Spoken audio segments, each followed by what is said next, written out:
one-day public hearing on developing environmental and social management plan guidelines for solar mini-grids projects in Nigeria.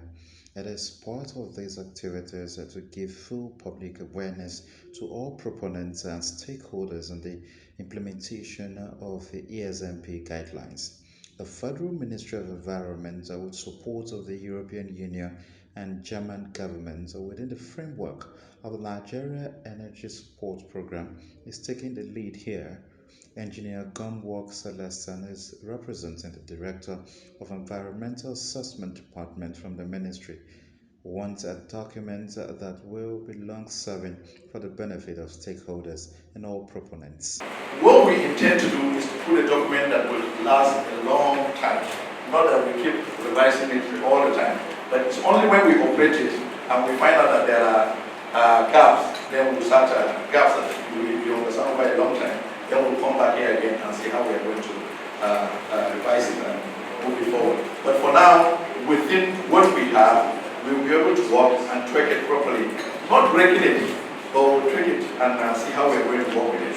Because every project and investment differs from the scope and the technology is going to be applied. Acting Head of Unit NESP, Olumide Fatoki, speaks on the essence of the public hearing. We are pleased to have been able to come up with this draft of the ESMP guideline and consequently to have this public hearing today towards finalization.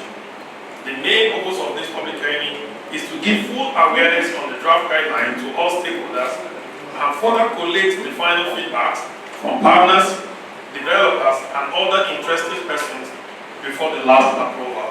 We continue to promise and pledge at NESP that we will support our government partners and the sector at large towards bringing electricity access to those who need it. While the presentation was made, a stakeholder indulged the government to reduce the fee. The objective is to promote investments in the domestic market for renewable energy efficiency, and rural electrification. Even though you said the certificate is not compulsory, the truth is that all our investors make it a conditions precedent for us to draw down on the investment, and in some cases they make it a condition subsequent, which means that they advance us the funds, and within 3 months then we have to present that certificate. So at the end of the day, we might still end up applying for several certificates. So that's why it's important for us to ensure that the top officials at the ministry still consider revising that fee back to 100,000 as we discussed in 2019. Elsewhere,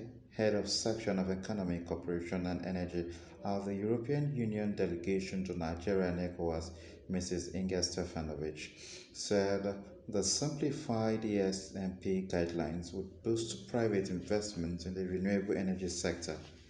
She also said that it will also improve the standard of living of the people by increasing access to electricity, especially for those in rural and semi-urban areas of Nigeria. Gabriel Kuma, Prompt TV News, Abuja.